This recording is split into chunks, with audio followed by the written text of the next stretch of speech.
இன்றைக்கி ஒரு simple lunch பார்க்கலாமா? சிம்பிளாக ஒன்றும் இல்லை, தக்காளி ரசமும் மத்தியும் சாலையும் கலந்து வாங்கினோம் இன்றைக்கி. இது ஒரு 1/4 கிலோ இருக்கும்னு நினைக்கிறேன். 1 கிலோ 250 க்ளீன் பண்ணி கொடுத்தாங்க. ஸோ இதில் ஒரு சிம்பிள் மேரினேஷன் பண்ணிவிட்டு ரசம் வச்சு சாப்பிட்டா ரொம்ப நல்லாயிருக்கும். அண்ட் இதில் ஒரு ட்விஸ்ட் என்னென்னா, வெங்காயம் வதக்கி போட்டிங்கன்னா மீனுக்கு இன்னும் நல்லாயிருக்கும். மேரினேஷனுக்கு மிளகாப்பொடி, உப்பு, இதில் நாங்கள் மஞ்சத்தூள் போட்டிருப்போம், அதனால் மஞ்சத்தூள் நான் தனியாக போடலை. எண்ணெய், கொஞ்சம் தண்ணி தெளிச்சிட்டு நல்லா பிசைஞ்சுக்கோங்க. வேறு எந்த எக்ஸ்ட்ரா கறி மசாலா, ஃபிஷ் ஃப்ரை மசாலா எதுவுமே போட தேவையில்லை.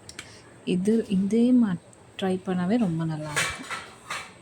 இதை நல்லா ஃப்ரை பண்ணிக்கலாம். அதுவும் தோசைக்கல், இரும்பு கல்லில் நல்லா ஃப்ரை பண்ணிட்டோம்னா மொறுமொறுன்னு எடுக்கலாம். மொறுமொறு நல்லா எடுத்தால் சூப்பர் டேஸ்ட்டாக இருக்கும். இந்த மத்தி ஃப்ரை பண்ணிகிட்டு இருக்கும்போது கொஞ்சம் ஆனியனை நல்லா ஸ்லைஸ் பண்ணிவிட்டு அது வதங்கும் போதே அது மேலே போட்டிங்கன்னா அதுவும் நல்லா ரோஸ்ட் ஆகிடும். அப்போ நம்ம எடுத்து சாப்பிட்றதுக்கும் ரொம்ப நல்லாயிருக்கும், டிஃப்ரெண்ட்டாக இருக்கும். ட்ரை பண்ணுங்கள். நான் ஒரு 1/2 வெங்காயம் போட்டிருக்கேன்.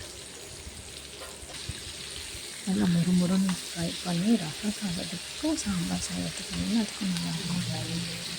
நான் இன்றைக்கி ஒரு தக்காளி ரசத்துக்கு ஃபிஷ் ஃப்ரை இன்றைக்கி எங்கள் வீட்டு சமையல். உங்கள் வீட்டு சமையல் என்னன்னு எனக்கு கமெண்ட் பண்ணுங்கள்.